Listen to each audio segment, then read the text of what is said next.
Salut à tous et bienvenue sur la chaîne. N'oubliez pas de liker et partager la vidéo. Elles se croyaient déjà première dame. Elles ont tourné le dos à leur amie Chantal Biya. Paul et Chantal Biya sont revenus aux affaires. Elles pensaient que le retrait du président et son épouse durant plusieurs mois à Mvomka a marqué la fin du règne Biya. La plupart d'entre elles sont des amies de Chantal Biya. Elles manœuvraient derrière elle, chacune se voyant probable prochaine première dame et surtout abonnée à la chaîne pour plus d'actualité. Elles se croyaient déjà première dame. Elles ont tourné le dos à leur amie Chantal Biya. Paul et Chantal Biya sont revenus aux affaires. Elles pensaient que le retrait du président et son épouse durant plusieurs mois à Mvomka a marqué la fin du règne Biya. La plupart d'entre elles sont des amies de Chantal Biya. Elles manœuvraient derrière elle, chacune se voyant probable prochaine première dame du Cameroun. Comme un phénix, Paul Biya est revenu aux affaires le 31 décembre avec son discours de 30 minutes. Le 9 janvier, le couple présidentiel fait une nouvelle démonstration de force au Stade Hollande. Dans le sérail, c'est la panique. Les complotates sont inquiets.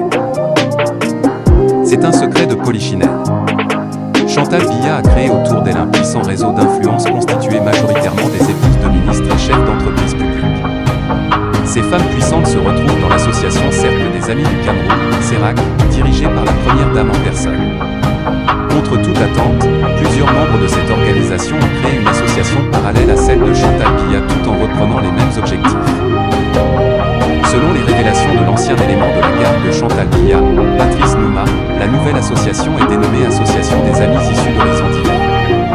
Elle a entre autres pour objectif la célébration des événements heureux des membres, nomination, mariage, naissance. La qualité de membre s'acquiert par cooptation après validation de la présidente et paiement d'une inscription élevée à 25 millions de francs CFA, précisent les statuts de l'association. En dehors d'Aïcha, l'épouse du ministre des Finances Paul-Louis Motaz, font également partie de l'organisation Béatrice Evou, Julienne Fotso et Céline Ngo, épouse du secrétaire général à la présidence de la République Ferdinand Ngo.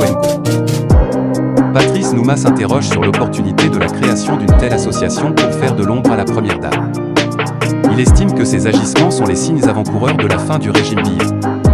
En effet, plusieurs femmes qui se retrouvent dans la nouvelle organisation ont des époux qui caressent l'ambition de remplacer Paul Biya. Comme ils savent que le règne tend vers la fin, Louis-Paul Motaz veut être président, Ferdinand Ngo veut être président. Chacun veut se démarquer pour contrôler les autres, écrit Patrice Nouma.